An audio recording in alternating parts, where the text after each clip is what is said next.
Chris from christopherhall.com. Thanks for coming to watch this video where we're going to be talking about common medication for osteoarthritis.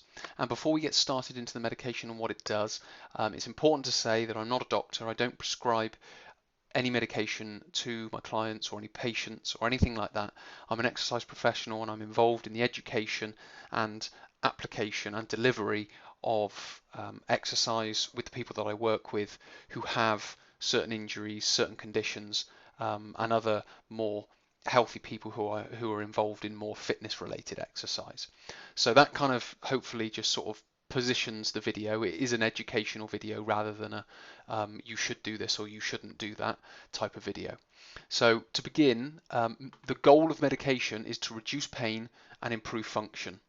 Other interventions are the cornerstone of osteoarthritis treatment, which include client education, weight loss, joint unloading and exercise. So where pharmacological or medication intervention does play a role, it's very much important to understand that there are other interventions, things like education, dietary and physical activity and various things you can do in your lifestyle that can also intervene and help improve osteoarthritis.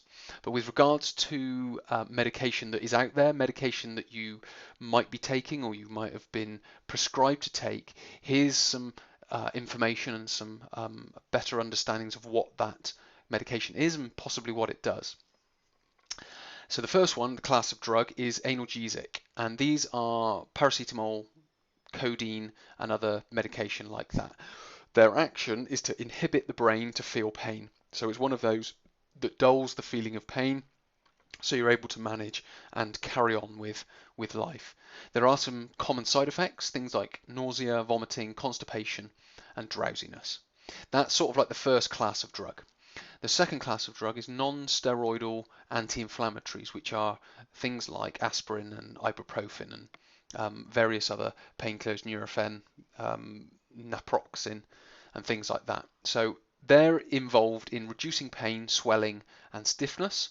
Again, they have common side effects, nausea, diarrhea, and in a more extreme instance, you might find ulcerations. Finally is COX-2 inhibitors.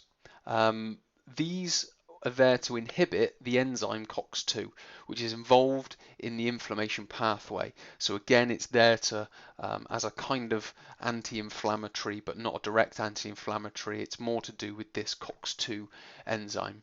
And again, common side effects are increased risk of myocardial infarction.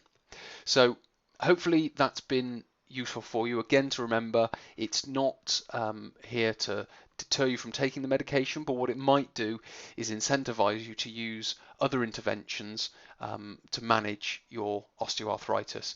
So on the back of that, if you do want to possibly change your prescription or at least have the discussion, it's a good idea to go back to your doctor, your GP, your health professional and have that discussion and maybe talk about some of the side effects and other interventions that you could be doing in their place.